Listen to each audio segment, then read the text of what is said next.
Science can never be divorced from a sense of social justice. If we all keep that sense of social justice, but also social cohesion, I think that is where science will have its greatest impact.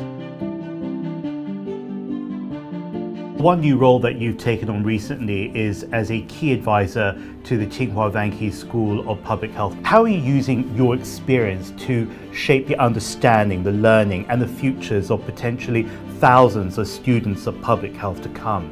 This is a very, very exciting initiative at Tsinghua University, and it's a pleasure to link up again with Dr. Margaret Chan. It's an old friend from many years ago. What will public health look like? Not tomorrow, not next year, but what will public health look like 20 years from now? And the students and the faculty of Tsinghua School of Public Health are going to be that in 20 to 30 years' time. So what is it that they will need to be equipped with in order to address the challenges of 2040 rather than the challenges of 2020? And I think that is a new approach to public health. It is to see public health in the context of the 21st century.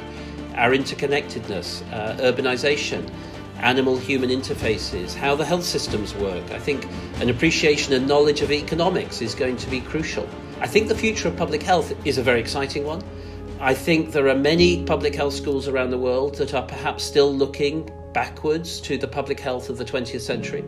And the Tsinghua School has got an opportunity here to look forward to what the future will be rather than the past. And I wish I was a student again, actually, because I think it's a very, very exciting time to be going into public health. During your time in Vietnam, you made an important contribution in identifying the return of H5N1. With all the outbreaks that you've worked with since that time, what do you think has been the central experience that you take away with you and then give to us? Never underestimate for the people in the eye of the storm how frightening it is. This was true in SARS, it was true of bird flu, it was certainly true of Ebola, and it's certainly been true of this pandemic. And that is when you're in the middle of it, as a family, as a patient, as a nurse or a doctor, it's frightening. Then your professionalism then needs to take over, and you need to have the ability, I think, to be in the moment and deal with the issue in front of you and think calmer and strategically. Science is always a route out of it. Science provides the exit from these horrible events. We must never forget it, and the science that has been invested for many years before a crisis. And the last thing I'd say is these crises go very quickly.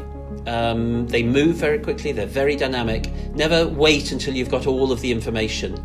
If you have to have all the information, you'll be too slow. Dealing with uncertainty, dealing with the knowledge that you've got to make decisions, even though it may make you uncomfortable, and you may not have all of the information you'd love to have, but you have to act. Science and health are now more than ever understood in terms of humanity and social justice.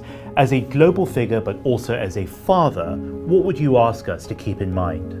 Science can never be divorced from a sense of social justice. If we all keep that sense of social justice, but also social cohesion at the forefront of what we do, I think that is where science will have its greatest impact. And it does go back to when setting up a new school of public health. Exposure to that sort of thinking is so part of a curriculum and so part of the future of public health. It is the public's health, not what we just want to do in our own right. From the Well is a new series with global leaders, brought to you by the China Current and Tsinghua Vanke School of Public Health.